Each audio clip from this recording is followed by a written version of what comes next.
Obrigado. Boa noite a todos. Obrigado, Wagner, Ronison. E parabéns, né, para vocês pelo evento, bastante importante e com grande participação. Então, vamos lá. Vamos lá, porque essa aula vai ser um pouquinho puxada. Temos muitas novidades com relação ao tema. Pode compartilhar sua tela, à vontade, tá?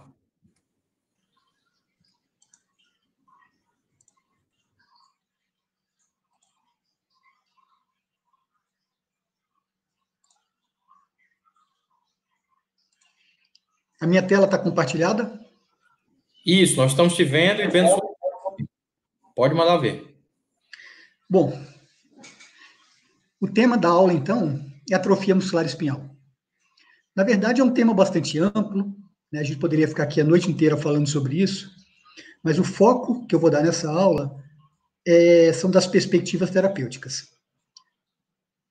Ocorreram grandes avanços com relação ao tratamento da atrofia muscular espinhal, como vocês sabem, e tem muitos pontos importantes que eu gostaria de discutir agora. Esses são meus conflitos de interesse. Essa é a nossa agenda. A gente vai falar um pouquinho da manifestação clínica dos pacientes, um pouquinho da característica clínica e demográfica, falar do gene, SMN, do diagnóstico genético, e das perspectivas terapêuticas, mas eu vou focar em 3 tratamentos, 3 drogas. A nusinercena, o risdiplam e o zolgensma. Por definição, a doença atrofia muscular espinhal é uma doença genética de herança autossômica recessiva. É causada pela degeneração de neurônios motores localizados no corno anterior da medula espinhal. Isso ocorre por uma deficiência de uma proteína chamada sobrevida do neurônio motor, por mutação no gene SMN1. A falta dessa proteína acaba levando a uma redução da sobrevida dos neurônios motores. Então, se a gente comparar um slide de um indivíduo normal, do corno anterior da medula espinhal, com um indivíduo que tem atrofia muscular espinhal, a gente vai observar uma redução importante do número de neurônios motores. E os sobreviventes com aspecto balonado, ou seja, degenerados. Classicamente, a atrofia muscular espinhal ela é classificada em 3 grupos clínicos. Tem uma forma bastante grave, que é chamada de amiotrofia espinhal do tipo 1, ou doença de Wegener-Hoffmann, que é a forma severa da doença. Uma forma intermediária, que é chamada de amiotrofia espinhal do tipo 2, e uma forma mais branda, que é chamada de amiotrofia espinhal do tipo 3, ou Kugelberg-Villander. A gente pode aprimorar um pouquinho mais essa classificação, isso é importante porque quando a gente for falar de tratamento, a gente vai ter que voltar um pouquinho nisso aqui. Então, nós temos os 3 tipos, tipo 1, tipo 2 e tipo 3, mas nós temos também um tipo 0, que é quando há um quadro muito grave, a criança começa a manifestar a doença já no período pré-natal, né? Acaba falecendo em poucas semanas de vida. É uma situação rara. No outro extremo, a gente tem um tipo muito leve, que a gente chama de uma atrofia muscular espinhal do adulto, que é o tipo 4. O tipo 1 é aquelas crianças que manifestam a doença até o 6º mês de vida. Elas nunca chegam a sentar. O tipo 2, elas manifestam a doença dos 7 meses ao 18º mês de vida, elas chegam a sentar, mas elas não ficam de pé. E o tipo 3 são aquelas crianças que andam em algum momento da vida, e as manifestações ocorrem após os 18 meses de vida. É uma doença grave, em especial a atrofia muscular espinhal do tipo 1. É a doença genética que mais causa morte infantil.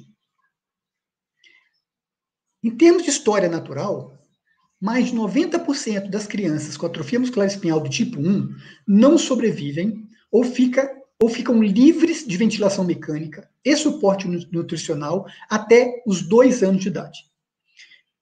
A sobrevida vai diminuindo, então com 8 meses de vida, apenas 75% sobrevivem, com 14 meses de vida, apenas 25% sobrevivem, e com 20 meses de vida, apenas 8% dos pacientes, das crianças sobrevivem. Então, tem uma mortalidade muito alta e é uma doença muito grave, progressiva.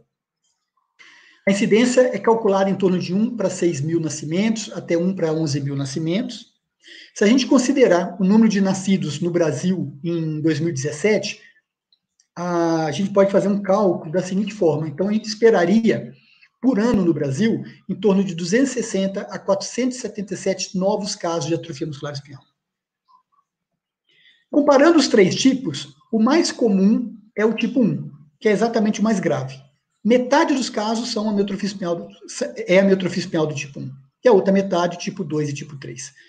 Considerando esse cálculo de incidência, que 50% a 60% dos pacientes são amiotrofia do tipo 1, a gente espera por ano no Brasil em torno de 200 a 300 casos novos de atrofia muscular espinhal do tipo 1. O diagnóstico é feito principalmente através de uma suspeita clínica, né? Como é uma doença do neurônio motor, então o ponto fundamental é que uma doença tem um comprometimento motor puro. Ou seja, não há alteração da sensibilidade, a cognição é preservada. Esses pacientes têm uma fraqueza usualmente simétrica de predomínio nas porções proximais. Isso é muito importante porque às vezes faz diagnóstico diferencial com as miopatias. Os reflexos tendíneos são ausentes ou diminuídos. E a fraqueza predomina mais em membro inferior do que braço, poupando a face. Tem três situações que a gente tem que pensar em atrofia muscular espinhal. Primeiro é o bebê hipotônico. Então, aquela criança hipotônica que você não consegue fazer o diagnóstico através de outras investigações. Então, sugere-se teste genético para atrofia muscular espinhal.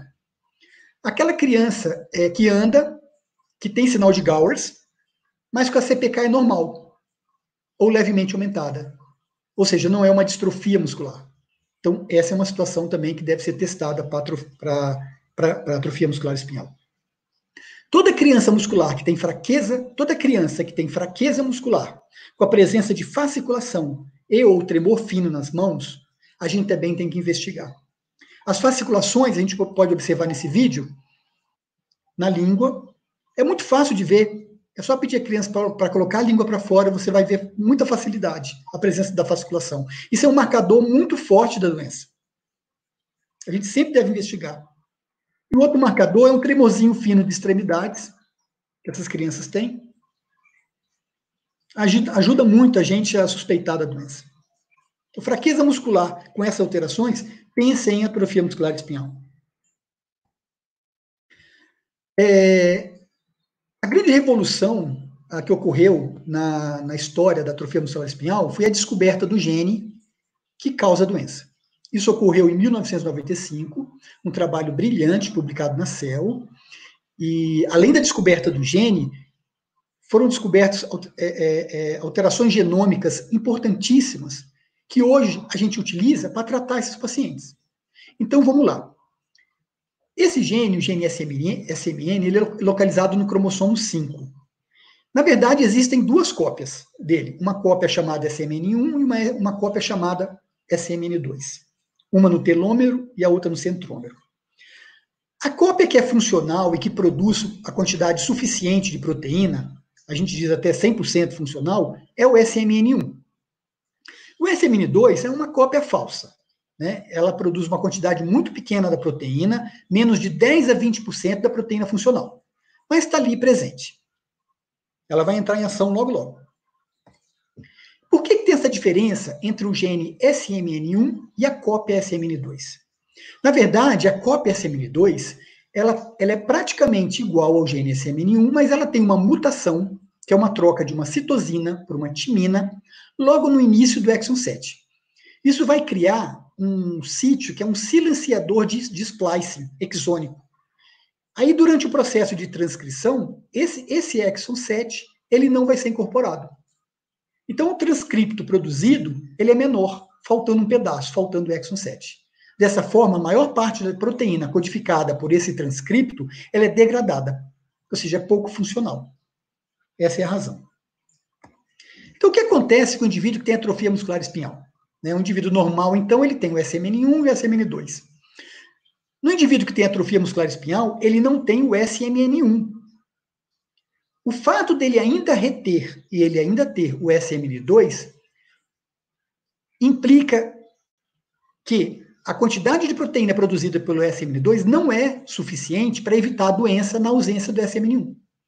Então, Então, mesmo ele retendo o SMN2, ele vai manifestar a doença, porque a quantidade de proteína produzida aqui ainda é pequena. Dessa forma, a gente imaginando os dois alelos, um alelo que vem do pai e outro da mãe, né? Então, nos indivíduos normais, há duas cópias do SMN1, uma em cada alelo, e duas cópias do SMN2. Em torno de 90 a 98% dos pacientes com atrofia muscular espinhal, eles têm, na verdade, uma deleção, no mínimo, do exon 7, das duas cópias dos dois alelos. Então, é uma deleção em homozigose. Por isso que é uma doença de herança autossômica recessiva. Uma porcentagem pequena das crianças tem uma deleção em um alelo, mas mantém o gene no outro alelo, o SMN1. Porém, esse gene apresenta uma mutação de ponto. E essa mutação de ponto faz que esse gene não funcione, como se ele tivesse deletado. Também funciona como uma forma de herança recessiva. Então, quando a gente tem uma suspeita de atrofia muscular espinhal e a gente pede um exame de DNA, como que a gente faz, né? O exame que a gente deve solicitar é o MLPA.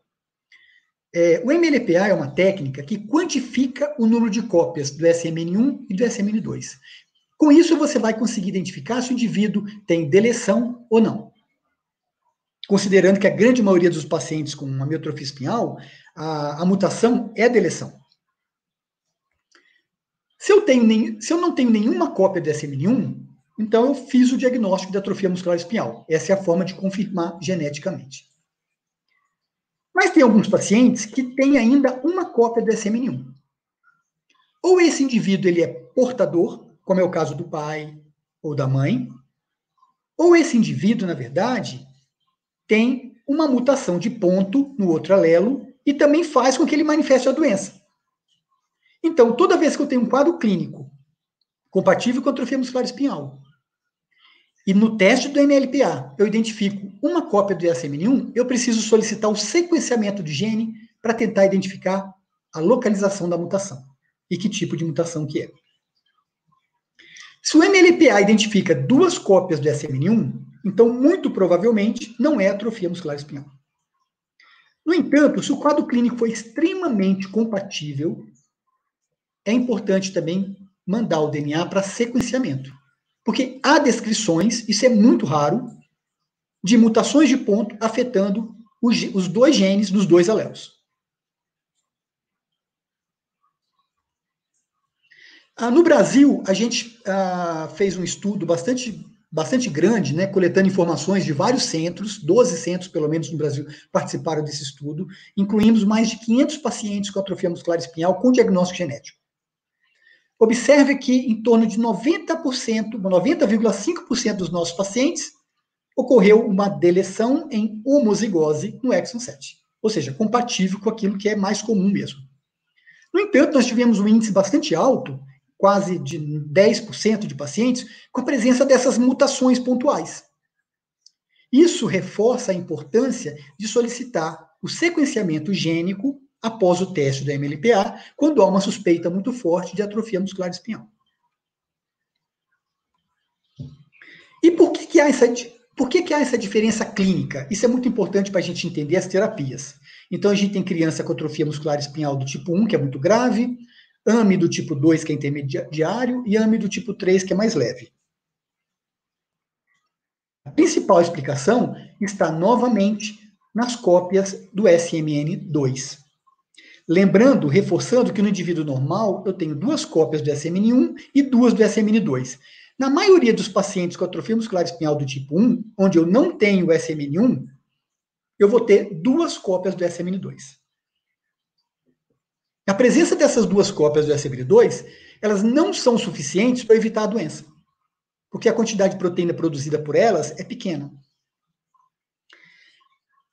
Pacientes que têm um quadro mais brando, eles têm deleção em homozigose, no entanto, eles chegam a ter 3 cópias do SMN2. Isso muito provavelmente ocorre por conversão de gene SMN1 em SMN2. Ou seja, se eu tenho uma cópia a mais, então eu vou ter um pouco mais de proteína sendo produzida. O fenótipo é um pouquinho melhor. Nos pacientes que têm o tipo 3, ou seja, que são aqueles quadros mais brandos ainda, eu chego a ter 4 cópias do SMN2. Ou seja, quanto mais cópias eu tenho do SMN2, melhor é o fenótipo. Apesar dessa cópia produzir uma quantidade pequena de proteína. Funciona mais ou menos assim. A maioria dos pacientes com AME do tipo 1 tem 2 cópias do SMN2. No entanto, eu tenho crianças com atrofia muscular espinhal do tipo 1 que tem 3 cópias. Ou seja, existem outros fatores genéticos também implicados nessa variabilidade fenotípica, e não só o número de cópias do SMN2. Com relação à amiotrofia espinhal do tipo 2, a grande maioria dos pacientes tem 3 cópias do SMN2. Mas eu tenho algumas exceções. Então, eu tenho casos que têm 2 cópias, eu tenho casos que têm 4 cópias. Já os pacientes com tipo 3, ou eles têm 3 cópias do SMN2, ou eles têm 4 cópias do SMN2. Então, esse é um trabalho publicado fora do Brasil, e aqui a gente tem os dados brasileiros daquele estudo. Trabalho também já em vias de publicação. Onde a gente tem a amiotrofia espinhal do tipo 1, a maioria das crianças com 2 cópias, tipo 2, a maioria das crianças com 3 cópias. Aliás, a amiotrofia espinhal do tipo 1, a maioria das crianças com 2 cópias, a amiotrofia espinhal do tipo 2, a maioria das crianças com 3 cópias, a amiotrofia espinhal do tipo 3, a maioria das crianças com 3 ou 4 cópias, e temos ainda um dado adicional, crianças com amiotrofia espinhal do tipo 4, com 3 ou 4 cópias.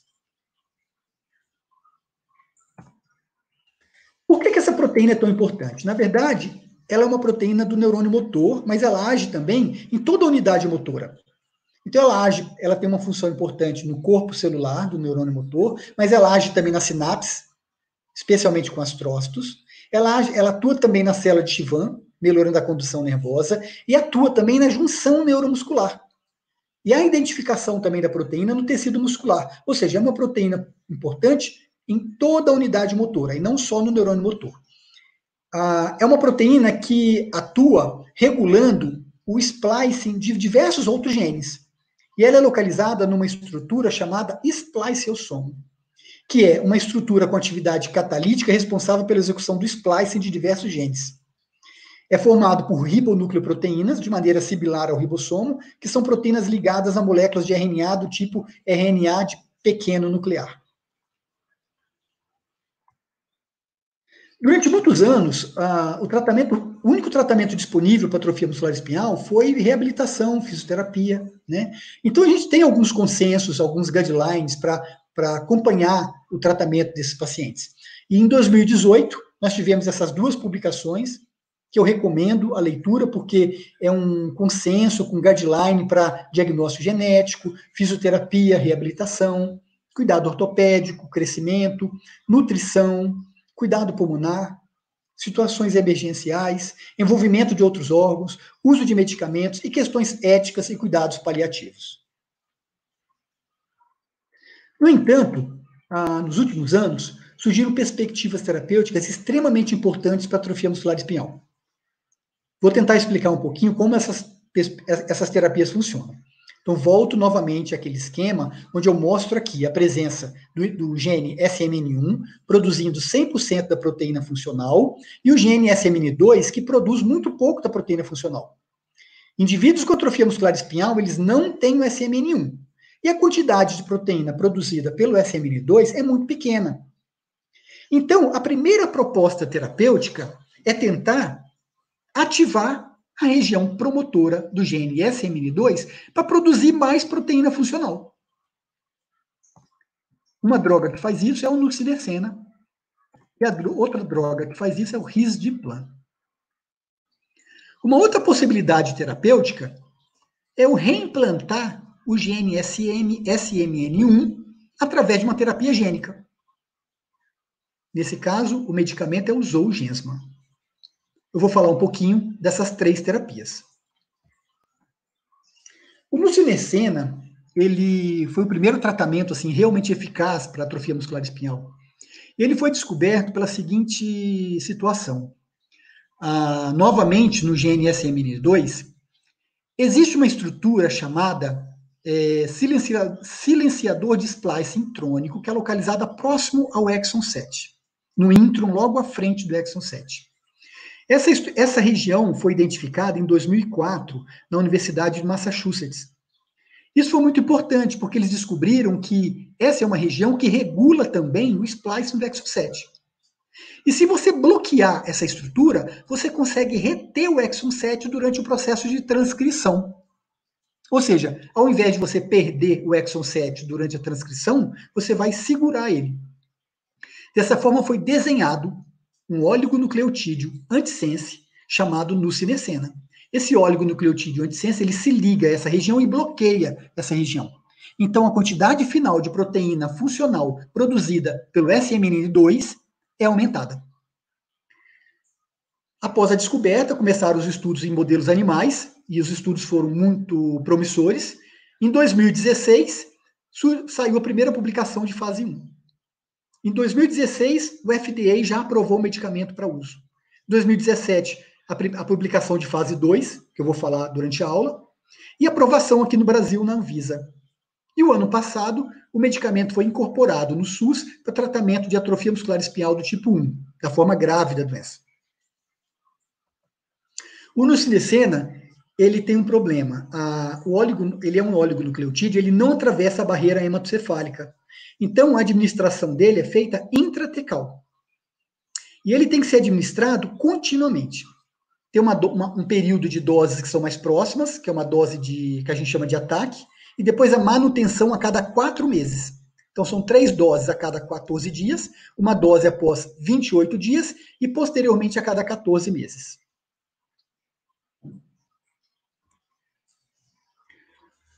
O primeiro estudo importante do nusinercena foi um estudo chamado ENDEAR. Esse estudo foi publicado no New England já, em 2017. Ele incluiu pacientes com atrofia muscular espinhal do tipo 1. Foram 121 pacientes incluídos, todos com 2 cópias do SMN2, para fazer o grupo ficar bem homogêneo. É um estudo multicêntrico, duplo cego, placebo controlado, 2 pacientes para 1 placebo, de fase 3. Pacientes com amiotrofia espinhal do tipo 1, com início até os 7 meses de idade. Os pacientes foram avaliados por até 13 meses e foram divididos em grupos, aqueles pacientes que tinham início dos sintomas antes de 12 semanas e aqueles pacientes que tinham início dos sintomas após 12 semanas, para fazer uma comparação. Já na análise preliminar, ou seja, na análise interina, já foi observada uma diferença tão significativa entre os 2 grupos que o estudo foi descontinuado. Então, o grupo controle passou a tomar também o medicamento. Então, na fase interina, já mostrava uma diferença de 41% de resposta motora favorável ao medicamento. E na análise final, essa diferença subiu para 51%, contra 0% de ganho motor no grupo controle.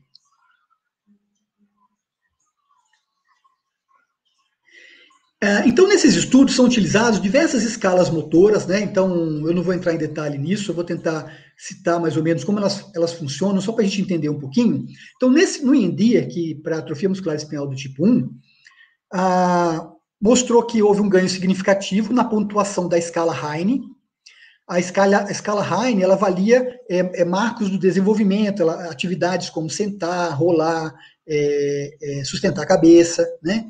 E também houve ganho também de funções motoras específicas. Então, nesse gráfico do lado esquerdo, a gente observa a diferença. A linha azul são os pacientes tratados com nusinercena e a linha cinza, o grupo controle. Então, os pacientes do grupo controle evoluíram como os pacientes da história natural da doença, ou seja, eles não ganham função, na verdade, eles perdem função por causa da progressão da doença. Observe que como os pacientes que foram que tomaram nusinercena, eles foram ganhando funções motoras. No final do estudo, dos pacientes que tomaram o medicamento, 22 chegaram a sustentar a cabeça, 10 a rolar, 8 sentar e 1 ficar de pé. E nenhum paciente do grupo controle atingiu esse tipo de função. A sobrevida foi outro ponto importante. Então, a sobrevida geral mostrou uma diferença muito grande entre os pacientes que tomaram nusinercena com relação ao grupo controle. A sobrevida livre de complicação, que é aquela que é óbito ou uso de ventilação mecânica, também mostrou uma diferença importante. Ao mesmo tempo que o laboratório ele desenvolveu o estudo para atrofia muscular espinhal do tipo 1, o ENDIA, ele desenvolveu também um estudo para atrofia muscular espinhal do tipo 2 e tipo 3, que é um estudo chamado de CHERISH. Esse também foi um estudo de fase 3, 15 meses de duração, incluiu 100 pacientes. É um estudo também controlado com placebo. Pacientes de 2 a 12 anos de idade foram incluídos. A análise final do estudo mostrou uma melhora na pontuação, na escala funcional de Hammersmith, que é uma escala que avalia funções motoras, no grupo tratado em 57%. E quanto mais novas as crianças, melhor foi o efeito do tratamento. Os scores eram mais altos. Nesse estudo CHERISH para atrofia muscular espinhal do tipo 2 e tipo 3, então a gente observa aqui uma das escalas, que é a escala de Hammersmith, que é uma escala de avaliação de função motora. Observa a diferença entre o grupo controle, que é esse grupo, essa linha pontilhada, como a criança ela ganha função motora até um certo ponto, até os 6 meses, e depois ela começa a perder funções motoras. A doença entra naquela fase de perda progressiva de função. Comparado com a linha azul, que são os pacientes que tomaram o medicamento, o ganho progressivo de função. Foi utilizada também uma escala para avaliar especificamente membros superiores, já que essas crianças não deambulavam. Observa a diferença no grupo não tratado, que é essa linha pontilhada, que não houve nenhuma mudança, né? E nos pacientes tratados com o medicamento, houve ganho de função motora também nos membros superiores. Outro estudo que avalia a eficácia do nusinersen avaliou crianças numa fase pré-sintomática. Como que isso funciona? Então, imagine uma mãe que já teve um bebê com atrofia muscular espinhal, ela engravida de novo, por algum motivo.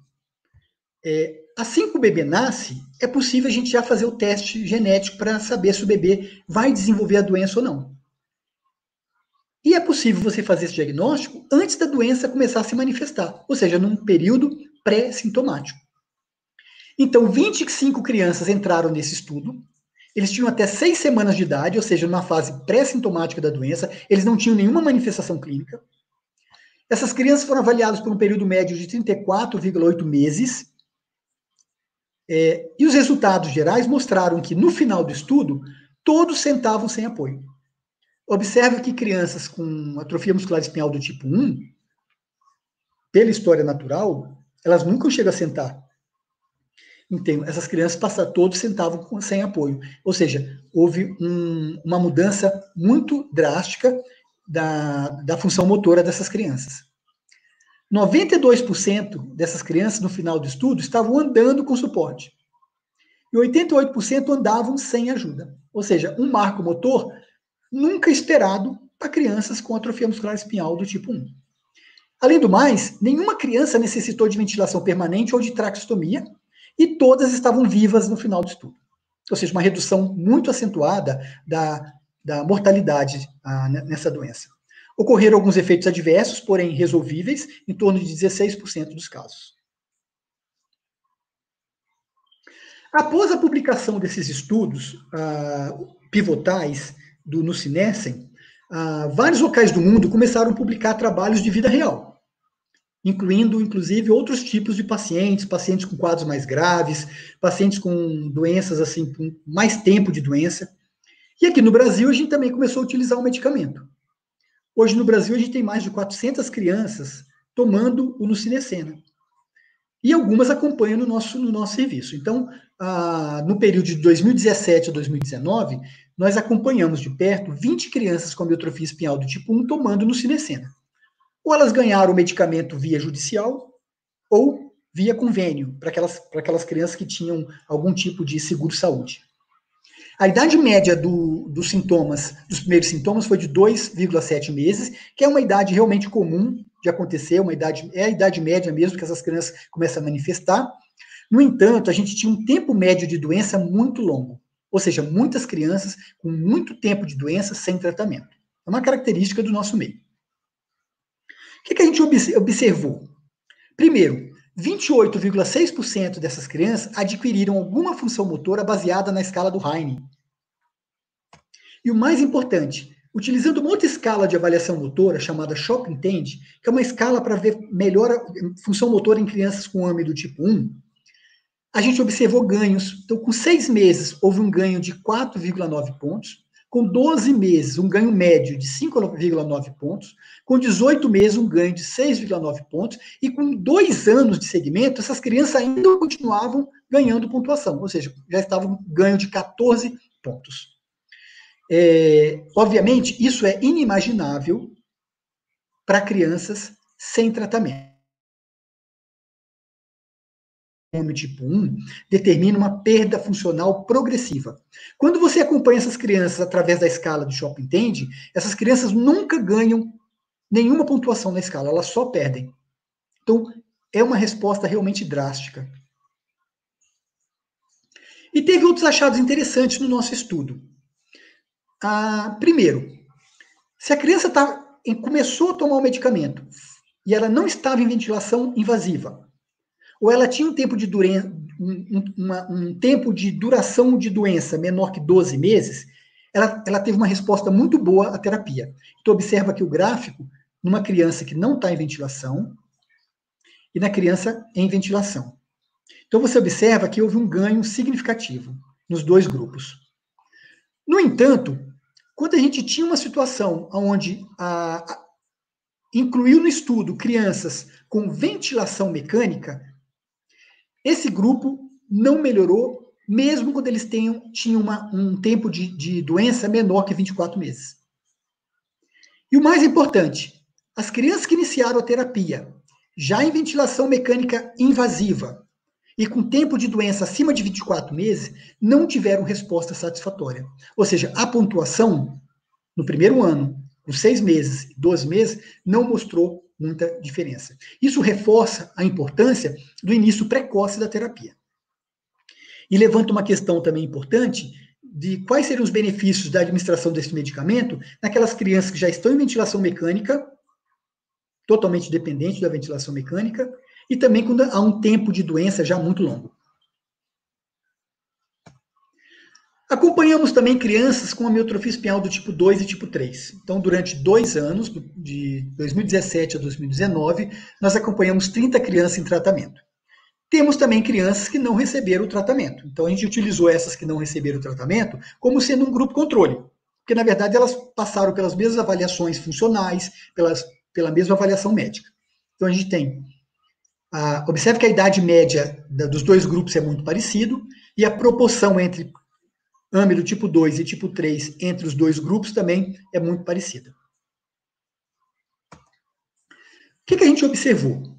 Primeiro, no grupo total, incluindo a amiotrofia espinhal do tipo 2 e tipo 3, a linha preta são os pacientes tratados e a linha cinza clara são os pacientes não tratados. Ou seja, os pacientes não tratados foram perdendo função. Com 2 anos, observe a quantidade de função motora que eles perderam. Enquanto os pacientes tratados, eles ganharam função.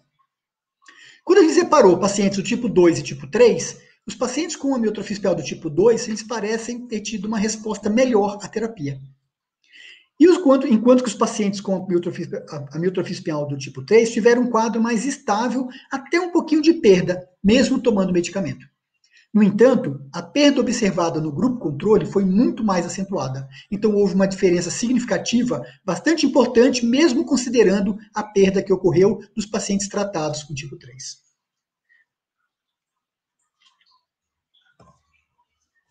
Outra experiência que a gente acabou adquirindo com esses casos foi com a administração do Nusinersen para aqueles casos, aqueles pacientes que têm uma escoliose muito severa e que têm cirurgia prévia de coluna. Ou seja, é uma punção licórica que acaba sendo muito complicado. Então, esse é um trabalho do Dr. Rodrigo de Holanda Mendonça, é um trabalho que logo sai publicado. Ele mostra a experiência com a aplicação de 57 punções lombares em 9 pacientes. Nessa tomografia, observa em a coluna de um indivíduo que não tem uma escoliose ou não tem uma cirurgia prévia, onde a gente consegue observar ainda o espaço entre os discos, um espaço disponível para você poder fazer a administração. E na figura B, observe no indivíduo pós-operatório, que teve cirurgia de coluna prévia, como o espaço é completamente perdido. Então fica praticamente impossível você fazer uma punção licórica sem um guia por imagem. Então, aqui mostrando imagens guiadas por tomografia, observe que quando você utiliza a imagem guiada por tomografia, você consegue visualizar a parte óssea e consegue visualizar exatamente o local onde a agulha está entrando. Inclusive o posicionamento da agulha dentro do saco dural. Outra técnica que pode ser utilizada é a fluoroscopia, que também ajuda na localização da agulha após a administração. Observe nessa imagem da paciente que essa é a linha mediana, onde normalmente a gente faz a aplicação, né, da injeção intratecal, e aonde essa paciente está recebendo, ou seja, bem fora da linha mediana, o que mostra como realmente é complicado fazer esse tipo de administração.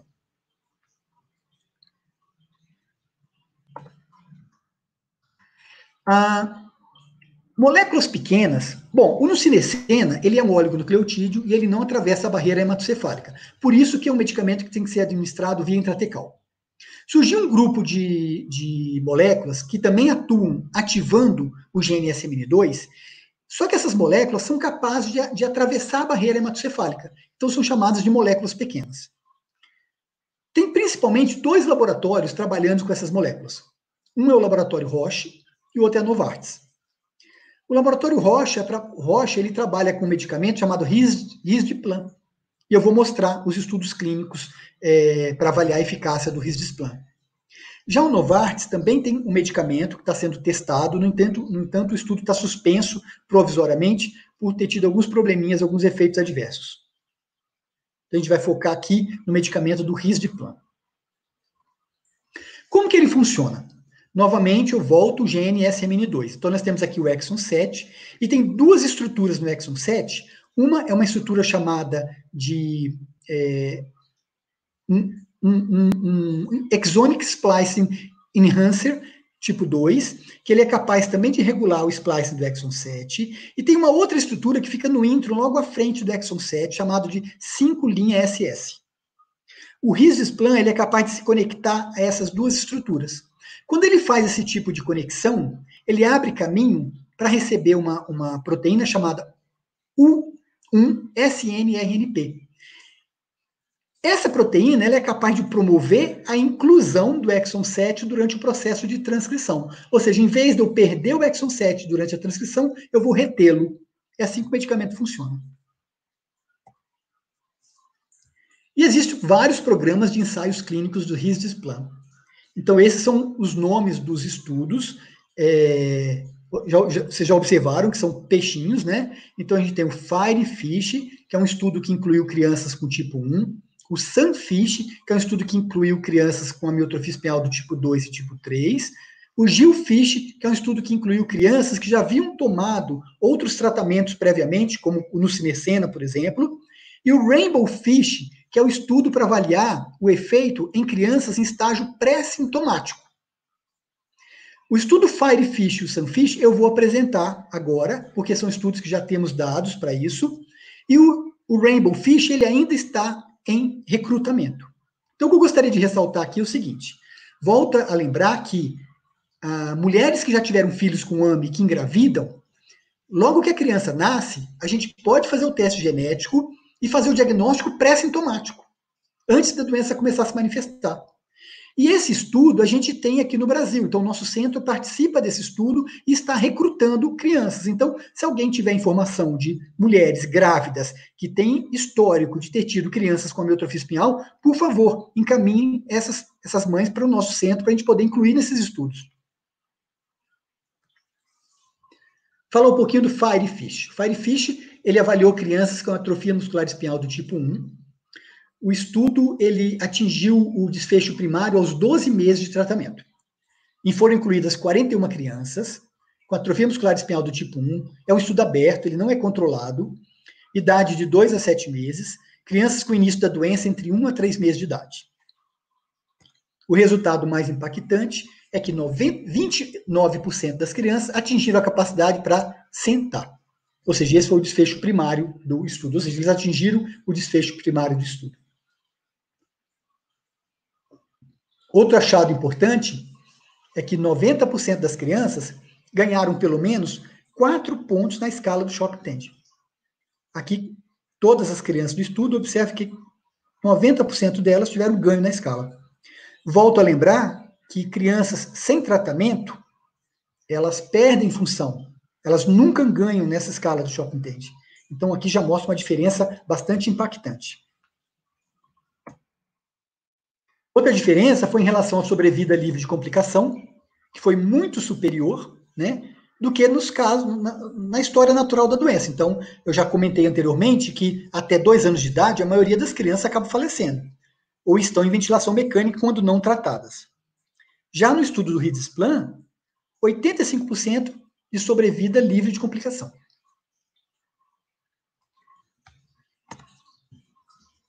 Outro dado interessante é que 76% ganharam controle cervical, 62% ganharam capacidade de sentar, 22% ganharam capacidade de ficar de pé e 2% ganharam a capacidade de andar.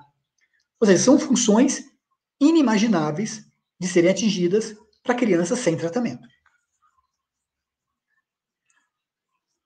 As conclusões do estudo foram: 29% atingiu a capacidade para sentar, a melhora motora, que eu já citei, ganhos de marcos motores, que eu já citei anteriormente, 93% estavam vivos no final do estudo, sendo que 85% estavam livres de ventilação, 95% tinham capacidade de deglutição via oral, que é também um achado surpreendente para crianças com atrofia muscular espinhal, 49% apenas precisaram de hospitalização durante 12 meses, ou seja, muito abaixo das crianças que não tomam medicamento, né? E, muito interessante também, o relato de efeitos adversos foi mínimo, nenhum efeito adverso que tenha sido suficiente para suspender o estudo. O outro estudo que avalia a eficácia do Riedzplan estudou crianças com amilotrofia espinhal do tipo 2 e tipo 3, é o SUNFISH. 180 crianças foram incluídas nesse estudo, com amilotrofia espinhal do tipo 2 e tipo 3, não ambulantes, na idade de 2 a 25 anos de idade. É um estudo controlado, 2:1, de avaliação de 12 meses. Primeiro resultado importante, aqui foi utilizada a escala motora Motor Function Measure, que é o MFM32, compara na linha azul dos pacientes tratados com a linha cinza dos pacientes não tratados. Então, observa que houve uma diferença significativa entre os pacientes tratados e não tratados. Os pacientes tratados tiveram ganho motor na escala, enquanto os não tratados tiveram perda funcional. Avaliação através de outras escalas motoras. Então, através da escala RUL, essa escala avalia função motora de membro superior. Então, observa a comparação da linha azul, que é o paciente tratado, com a linha cinza dos pacientes não tratados, o ganho motor que ocorreu em função de membro superior.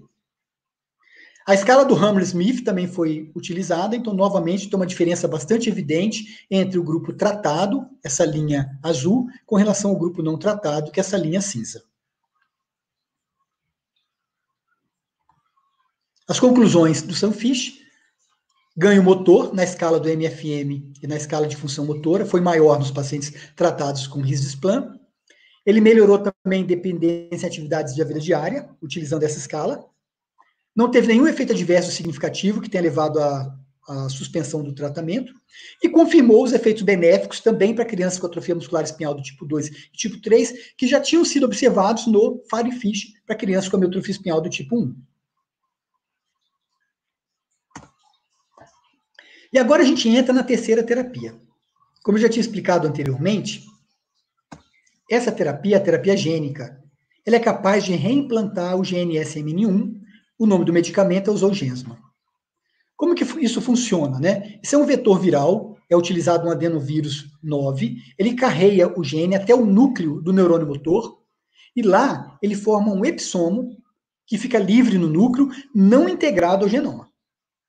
E esse epissomo é capaz de promover a transcrição e a produção da proteína SMN. Outra coisa importante é que esse vetor ele é capaz de atravessar a barreira hematocefálica. Dessa forma, a terapia utilizada inicialmente é a terapia endovenosa. Também existem vários ensaios clínicos com Zolgensma. Então, eu cito aqui alguns ensaios para pacientes sintomáticos e também para pacientes pré-sintomáticos. Então, observe que as 3 drogas que eu citei até agora têm estudos para pacientes pré-sintomáticos. Então, para os pacientes sintomáticos, nós temos o estudo START, que já terminou, o STRIVE, que já terminou, e a avaliação de segmento por longo tempo do START. E o nome do estudo para aquelas crianças no estágio pré-sintomático é o SPRINT. Eu vou apresentar alguns resultados, de uma forma resumida, desses estudos. Aliás, esses resultados foram apresentados numa aula hoje da indústria, num simpósio da Cure SMA. Esse evento ia ocorrer em junho nos Estados Unidos, mas ele acabou sendo online. Então, são dados bem recentes. O estudo START, ele envolveu crianças com atrofia muscular espinhal do tipo 1. Ele já foi publicado. Saiu publicado no New England, em 2017. Então, estudo de fase 1.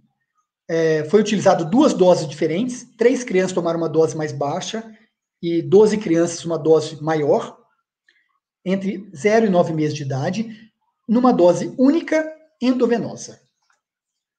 Primeiro resultado significativo. Todas as crianças alcançaram os 13,6 meses de idade sem ventilação invasiva. E 92% alimentavam-se oralmente e falavam no final do estudo. Ou seja, que são ganhos que a gente realmente não esperaria por crianças com atrofia muscular espinhal do tipo 1. Observou-se também ganhos significativos com relação aos marcos motores. O mais representativo aqui é 92% das crianças tinham capacidade para sentar, atingiram a capacidade para sentar por até 5 segundos, e 75% tinham capacidade para sentar por mais de 30 segundos. 17% das crianças tiveram a capacidade para ficar de pé e 17% das crianças tiveram capacidade para caminhar. Observe que são marcos que crianças com atrofia muscular espinhal do tipo 1, eles não adquirem, sem tratamento.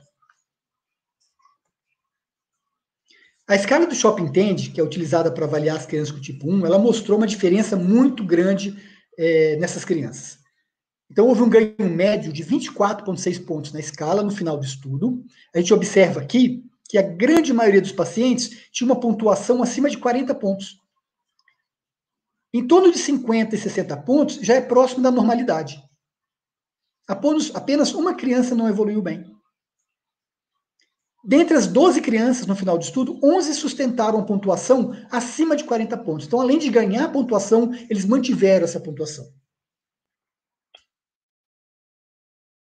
E no final do ano passado, em dezembro, saiu o resultado, que foi divulgado hoje, nesse evento que eu já citei, do segmento a longo prazo desses pacientes. Observa que 10 pacientes já estão sendo acompanhados há 4 anos e meio pós-tratamento. E esses pacientes ainda estão vivos e eles estão fora de ventilação mecânica permanente. Outro estudo do Zolgensma é um estudo também para atrofia muscular espinhal do tipo 1, é chamado de STRIVE, que é o número 1. É um estudo de fase 3 para avaliar a segurança e eficácia do tratamento também numa dose única intravenosa. A criança, quando completa 18 meses, ela é avaliada, 18 meses de idade. Então, as crianças que completaram 18 meses de idade, dessas crianças, 91% estavam vivas ou fora de ventilação mecânica. 68% estavam fora de ventilação não invasiva. E 68% mantiveram alimentação via oral. 86% dessas crianças que chegaram no final do estudo atingiram pelo menos um marco motor. Um dos marcos motores mais relevantes que houve ganho é a capacidade de sentar acima de 30 segundos. Então, quase 60% das crianças atingiram a capacidade para sentar. São marcos motores que crianças com atrofia muscular espinhal do tipo 1 sem tratamento nunca adquirem. Novamente, a escala do Chopin-Tende, avaliando essas crianças, a gente observa que 95% das crianças ou ganharam ou mantiveram pontuação acima de 40 pontos na escala do Chopin-Tende. Enquanto que quando a gente vai avaliar nessa linha pontilhada a história natural da doença, esse estudo não teve grupo controle, né? Então aqui são dados de história natural. A gente observa uma perda progressiva na pontuação na escala do Shopping Intent.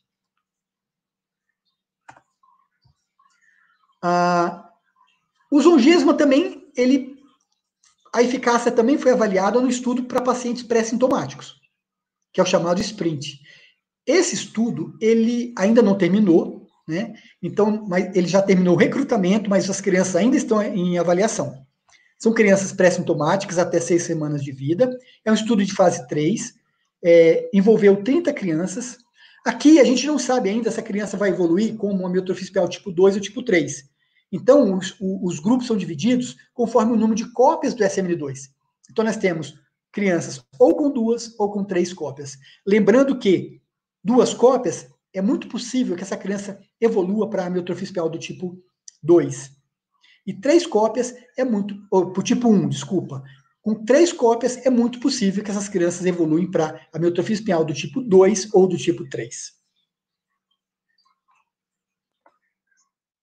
Primeiro resultado importante, dado analisado em dezembro de 2019, publicado, apresentado hoje, todos os pacientes estavam vivos e fora da ventilação mecânica. Observe que 100% das crianças com 2 cópias do SMN2 e 100% das crianças com 3 cópias do SMN2. Ou seja, mostrando uma eficácia em termos de sobrevida espetacular nessa fase pré-sintomática. Outros dados preliminares também são bastante interessantes. A maioria das crianças com 2 cópias do SMN2 atingiu o marco motor apropriado para a idade. Então, se a gente observar aqui, 7 crianças de 8 que estavam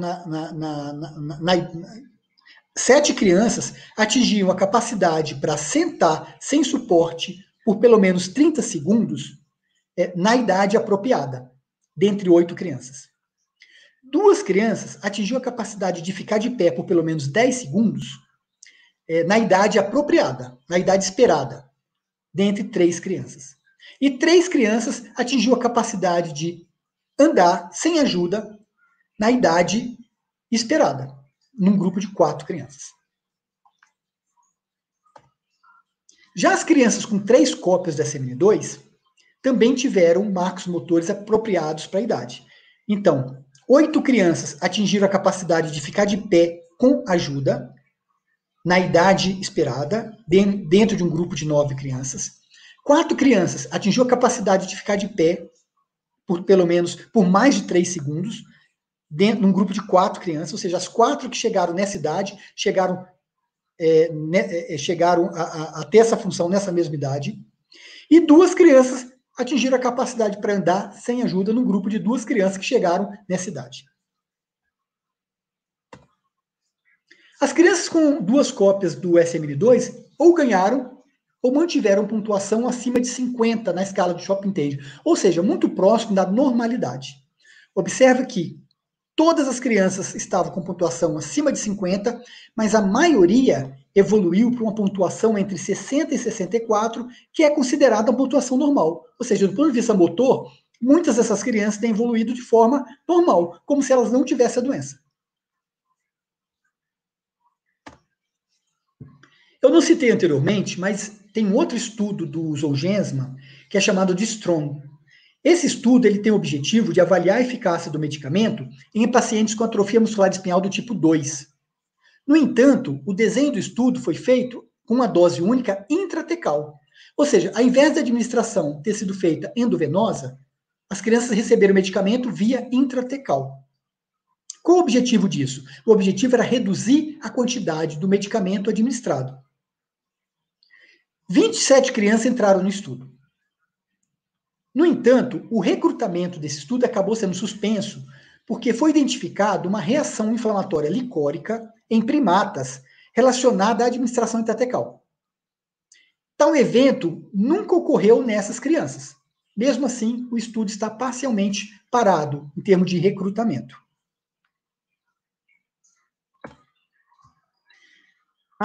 Eu gostaria de fazer agora uma discussão breve sobre...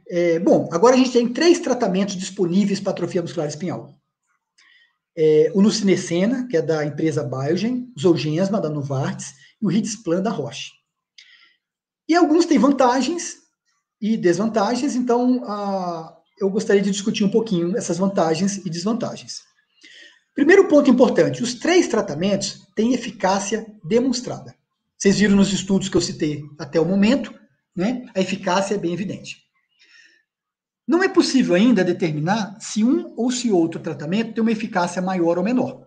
Aparentemente, a eficácia é similar. No caso do nusinersen, os efeitos adversos são mínimos relacionados ao medicamento. A gente já tem uma experiência muito maior da droga, isso é uma vantagem, porque já é uma droga aprovada pelo FDA, pelo EMA e pela Anvisa aqui no Brasil. No entanto, a grande desvantagem são essas administrações repetidas intratecais. Especialmente quando há uma coluna com uma complexidade muito grande, principalmente naqueles pacientes que já foram operados de coluna.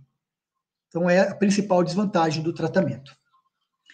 O Zolgensma, que é a terapia gênica, com eficácia demonstrada, a grande vantagem é a dose única. Também já foi aprovado pelo FDA. No entanto, ele foi aprovado apenas para crianças em idade menor que 2 anos de idade.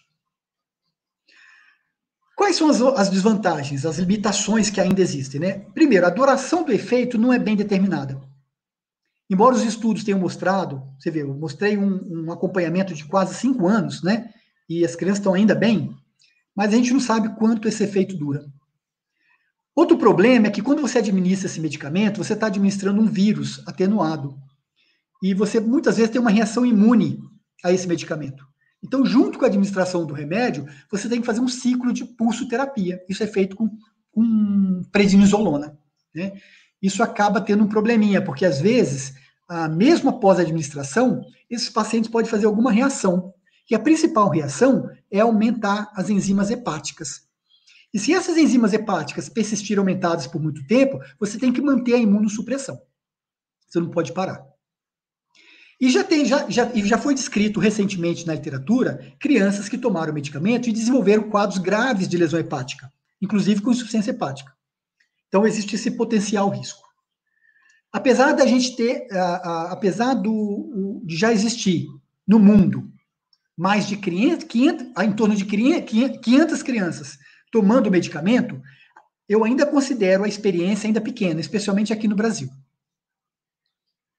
Já o Risdiplam também tem eficácia demonstrada. Uma vantagem é que o medicamento é via oral, não há necessidade de administração intratecal, e ele tem mínimos efeitos adversos demonstrados até o momento, através desses estudos clínicos que eu já citei. Mas quais são as desvantagens? Primeiro, é um medicamento de uso diário, ele ainda não foi aprovado, e a gente tem pouca experiência com a droga, já que os estudos estão sendo finalizados agora. De uma forma geral, olhando para essas terapias, eu tenho pontos que já são muito claros, mas eu tenho algumas dúvidas ainda. Quais são esses pontos claros? Primeiro, quanto mais precoce o início do tratamento, melhor o resultado. Segundo, a gente não tem que focar só em ter ganho na função motora. Se você conseguir estabilizar a doença, já é um feito muito grande, porque é uma doença progressiva. Quais são os pontos que a gente tem dúvida ainda? Primeiro, em que momento evolutivo a doença é irreversível e não há mais resposta efetiva? Até quando você vai tratar esses indivíduos? Quando que você vai interromper a terapia? E quais são os efeitos dessas terapias a longo prazo na evolução da doença e na qualidade de vida dos pacientes? Ou seja, a gente só vai ter essas respostas daqui a alguns anos, quando a gente tiver mais dados, principalmente dados de tratamento de vida real dessas terapias. Muito obrigado. Agradeço especialmente a minha equipe, tanto ao grupo, o pessoal que está no grupo de miopatia, como tem um grupo voltado